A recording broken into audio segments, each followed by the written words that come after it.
آج سے ہزاروں برس پہلے جزیرہ عرب کے جنوبی علاقے یمن کے گرد و نواح میں ایک شہر آباد تھا جسے سبا کہتے تھے، اور وہاں کے مکینوں کو قوم سبا کہا جاتا تھا۔ یہاں کے لوگ نہایت ہی نعمتوں اور رحمتوں میں تھے، ہر طرف لہلہاتی فصلیں اور پھلوں سے لدے ہوئے باغات موجود تھے، مگر یہ قوم شرک میں مبتلا تھی اور سورج کی پوجا کیا کرتی تھی۔ جب وہاں کے بادشاہ شرجیل بن مالک کی موت ہوئی تو اس کی بیٹی بلقیس نے حکومت کی باغ دوڑ سنبھالی۔ بعض مورخین کا خیال ہے کہ بلقیس کے والدین میں سے ایک جنات میں سے تھا، مگر اس بات کی واضح کوئی دلیل نہیں ملتی۔ ملکہ بلقیس ایک قابل اور ہونہار عورت تھی جس نے یمن پر 9 سال انتہائی شاندار طریقے سے حکومت کی۔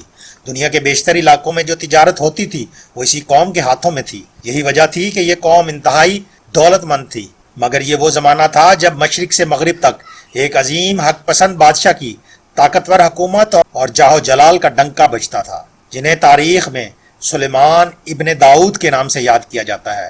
حضرت سلیمان علیہ السلام کی حکومت دنیا کے بیشتر ممالک پر تھی، جس کا دارالخلافہ یروشلم تھا۔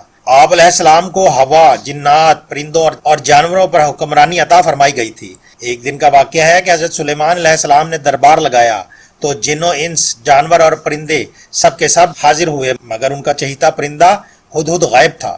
آپ نے پوچھا کہ ہدہد کہاں ہے؟ وہ نظر نہ آیا تو سلیمان علیہ السلام نے فرمایا اگر وہ اپنی غیر حاضری کی کوئی مناسب وجہ پیش نہ کر سکا تو اسے ذبح کر دیا جائے گا۔ ابھی یہ گفتگو ہو ہی رہی تھی کہ ہدہد حاضر ہو گیا۔ پوچھا گیا تم کہاں تھے؟ ہدہد نے بڑے احترام سے جواب دیا، اے اللہ کے پیغمبر، میں اڑتے اڑتے ایک ایسے ملک جا پہنچا جہاں لوگ شرک میں مبتلا تھے۔ وہ آگ اور سورج کی پوجا کیا کرتے ہیں۔ ان کی ایک رانی ہے جسے وہ بلقیس کے نام سے پکارتے ہیں۔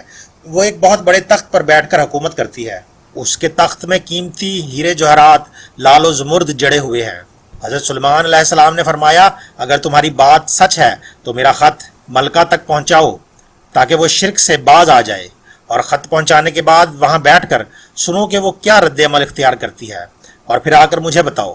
حضرت سلیمان علیہ السلام نے خط روانہ کیا جو کچھ یوں تھا، شروع اللہ کے نام سے جو بڑا مہربان اور رحم فرمانے والا ہے۔ یہ عزت والا خط سلیمان ابن داؤد کی جانب سے ملکہ سبا بلقیس کی طرف ہے۔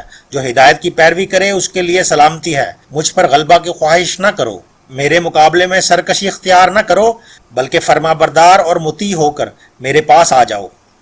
یہ خط دراصل ملکہ بلقیس اور اس کی قوم کی طرف دعوت اسلام تھی۔ ہدہد نے یہ خط لے جا کر ملکہ بلقیس کی گود میں گرا دیا۔ ملکہ کے دربار میں اس وقت 300 کے قریب سردار بیٹھے تھے۔ انہوں نے جب یہ خط پڑھا تو وہ طیش میں آ گئے اور کہا یہ ہماری توہین ہے، ہمیں اس کا سخت جواب دینا چاہیے۔ مگر ملکہ بہت سمجھدار تھی، اس نے انہیں سمجھایا کہ خط سے پتہ چل رہا ہے کہ یہ کوئی عام شخص نہیں، خدا کا کوئی پیغمبر ہے، لہٰذا ہمیں حکمت سے کام لینا چاہیے۔ اس نے کہا کہ میں حضرت سلیمان علیہ السلام کی جانب ایک تحفہ بھیجتی ہوں، اگر انہوں نے قبول کر لیا تو وہ بادشاہ ہیں، میں ان سے جنگ کروں گی، اور اگر انہوں نے تحفہ قبول نہ کیا تو میں ان کی اطاعت اختیار کروں گی کیونکہ وہ نبی ہوں گے۔ ہدہد یہ گفتگو سن رہا تھا، اس نے آ کر ساری بات بتا دی۔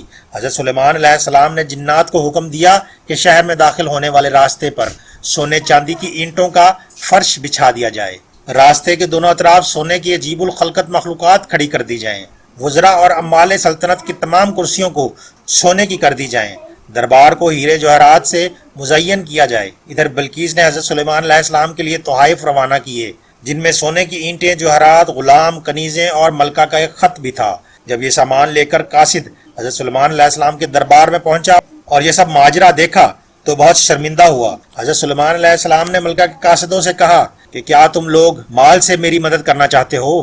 مگر دیکھ لو جو کچھ اللہ نے مجھے دے رکھا ہے وہ اس سے بھی زیادہ ہے جو تم لائے ہو، لہٰذا تمہارا تحفہ تمہیں مبارک ہو۔ اب تم اپنے تحائف کے ساتھ واپس جاؤ اور اپنی ملکہ سے کہنا کہ ہمارا انتظار کرے، ہم ایک زبردست لشکر لے کر آئیں گے۔ جب یہ خبر ملکہ بلقیس کو پہنچی تو وہ سمجھ گئی کہ واقعی یہ اللہ کے نبی ہیں، لہٰذا اس نے جنگ کے بجائے حضرت سلیمان علیہ السلام کی اطاعت کا یقین دلانے کا فیصلہ کیا۔ جب حضرت سلیمان علیہ السلام تک یہ پیغام پہنچا تو آپ علیہ السلام نے اپنے درباریوں سے فرمایا تم میں سے کون ہے جو ملکہ کی مطیع ہو کر آنے سے پہلے ملکہ کا تخت میرے پاس اٹھا لائے؟ ایک دو ہیکل جن نے کہا آپ کے دربار برخاست کرنے سے پہلے میں اسے لا سکتا ہوں، میں اس کام کی پوری قوت رکھتا ہوں اور امانت دار بھی ہوں۔ ایک اور شخص جس کے پاس کتاب کا علم تھا اس نے کہا کہ میں یہ تخت آپ کو آپ کے پلک جھپکنے سے قبل ہی لا دوں گا۔ پھر حضرت سلیمان علیہ السلام نے اس تخت کو اپنے پاس رکھا ہوا دیکھا